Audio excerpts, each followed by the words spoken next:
नमस्कार साथियों, मैं भीम सिंह गुर्जर, प्रदेश उपाध्यक्ष पिछावर महापंचायत, राष्ट्रीय कार्यकारी अध्यक्ष अखिल भारतीय गुर्जर देवसेना संस्था।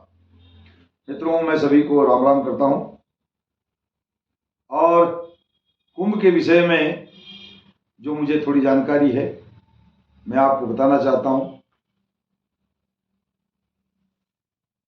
बहुत पुरानी काल में ऐसा कहा जाता है कि समुद्र मंथन हुआ था। उस समुद्र मंथन से बहुत वस्तुओं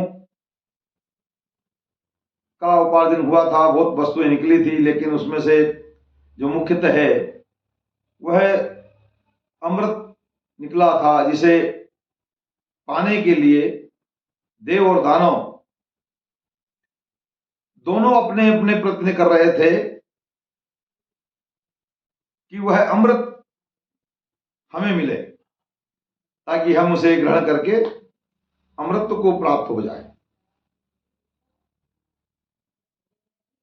लेकिन देवताओं ने वह अमृत को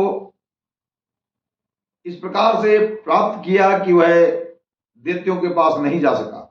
लेकिन फिर भी दैत्यों ने प्रयत्न करके उसे अपने पास लाने का प्रयास किया। इसी छीना झपटी में, ये मैं आपको साधारण भाषा में बता रहा हूं, ये छीना झपटी के कारण कुछ बूंदें पृथ्वी पर गिर गई, जो नासिक और प्रयागराज, उज्जैन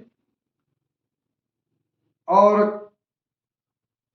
उत्तराखंड में हरिद्वार, ये 4 स्थान पर अमृत पृथ्वी पर गिरा। अब वो अमृत जो है, जिन्हें प्राप्त होना था देवताओं को, वह हो चुका। लेकिन वो जो 4 बूंद जो उस समय जमीन पर गिरी थी, वो 4 जगहों पर अलग अलग गिरी थी। वहां 12 वर्षों में एक बार प्रत्येक स्थान पर कुंभ का आयोजन होता है। यह कुंभ यानी कि घड़े के छीना झपटी से गिरी हुई बूंद जो पृथ्वी पर गिरी थी, उसी का रसपान करने के लिए हमारे देवी देवता, ऋषि मुनि, साधु संत फिर पुनः वो घड़ी चौगड़िया सभी को एकत्रित एक साथ जब मानते हैं, उसकी गणनाएं होती है। विद्वान पंडित जब कहते हैं कि इस समय पर यह महाकुंभ होगा, क्योंकि 12 वर्ष में ही होता है और यह बहुत प्राचीन व्यवस्था है। आज से अनेक वर्षों बाद और अनेक वर्षों पहले तक भी आज बैठकर सनातन धर्म के इस ज्योतिष विद्या के अनुसार हमारे ज्योतिष जो वैज्ञानिक के रूप में भी काम करते हैं, वह उसे बता सकते हैं कि आगे आने वाले समय में कब कुंभ होगा, और उसी समय पर वो कुंभ को किया जाता है। वह कुंभ का आयोजन हिंदू धर्म में सबसे बड़ा आयोजन होता है। आज वर्तमान में प्रयागराज में वह कुंभ चल रहा है, आप सभी को मालूम है। आप अनेक लोगों ने इस पुण्य लाभ लिया है। वहां जाकर आप लोगों ने अमृत में जल में स्नान किया, संगम में। अभी कुंभ चालू है, लेकिन आज तक के जो आंकड़े बताए जा रहे हैं वह लगभग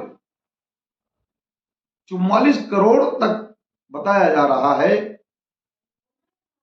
कटनी से लगभग 200-250 किलोमीटर की दूरी पर प्रयागराज है, और अव्यवस्था कटनी में है। इतना जाम लग चुका है। यह व्यवस्था इतनी बड़ी कैसी की जाती है, कैसी करनी है, यह उत्तर प्रदेश की मौजूदा सनातन धर्म प्रेमी सरकार आदित्यनाथ योगी जी की जो चल रही है, उनके द्वारा यह आयोजित कार्यक्रम बहुत ही सराहनीय है। हमारे सनातन धर्म को फिर पुनः जागृत करने का यह एक नया अवसर प्राप्त हुआ है। हम बड़े सौभाग्यशाली हैं कि इस पुरातत्व व्यवस्था को, ये धार्मिक व्यवस्था को, हमारे सनातन का ये अनेक वर्षों से होते आ रहा आयोजन आज बहुत उच्च स्तर पर पहुंच गया है। आने वाले भी जो आयोजन होंगे उज्जैन में, हरिद्वार में और नासिक में, और हमें बड़ी खुशी है और हम बड़े सौभाग्यशाली हैं कि इन चारों जगहों पर ही सनातन धर्म की रक्षा करने वाली सरकार के मुखिया बैठे हैं। और बड़े सौभाग्यशाली हैं कि देश में मोदी जी जैसे राष्ट्र प्रेमी, धर्म प्रेमी, सनातन प्रेमी मुखिया हमारे हैं, जो प्रधानमंत्री बनकर विराजमान हैं और पूरे देश की व्यवस्था को सुचारू रूप से संचालित कर रहे हैं। उसी संचालन में आज बहुत बड़ी व्यवस्था के रूप में 44 करोड़ सनातन प्रेमियों ने इस आयोजन में भाग लिया है। वह प्रधानमंत्री की देन है। हमारे आदित्यनाथ योगी जी उत्तर प्रदेश के मुख्यमंत्री है, उनकी सराहना की जानी चाहिए कि उन्होंने इतने बड़े आयोजन को बहुत ही बेहतरीन, बहुत ही सुंदर तरीके से आयोजित किया है। कुछ लोगों ने, कुछ असामाजिक तत्वों ने इसमें विघ्न डालने का प्रयास किया था, लेकिन वह असफल हुए। उन्हें अपनी ओर से पूरा प्रयास किया था कि इस कुंभ को निष्फल किया जाए, इस पे दाग लगाया जाए, लेकिन यह कुंभ एक महाकुंभ है और ये अमृत की तरह सभी को अमृत पान करा रहा है।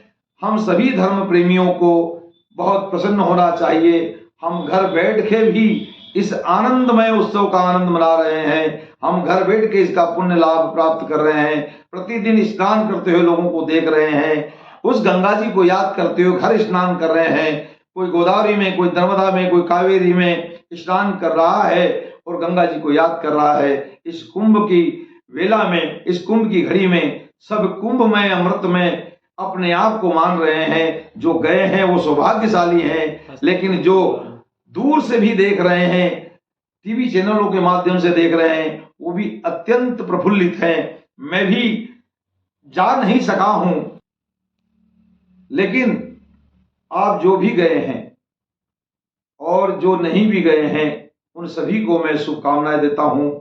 और इसी प्रकार के आयोजन जो सनातन प्रेमियों के लिए किए जा रहे हैं और जो सनातन से चले आ रहे हैं, उन सभी में आप सबकी आस्था इसी प्रकार से बनी रहेगी और सनातन धर्म की रक्षा करने वाली सरकार हमें इसी प्रकार से बगैर विघ्न के यह अवसर प्राप्त कराती रहेगी। मैं सभी को इस अवसर पर धन्यवाद देता हूं, बधाई और शुभकामनाएं देता हूं। जय जय सिया राम।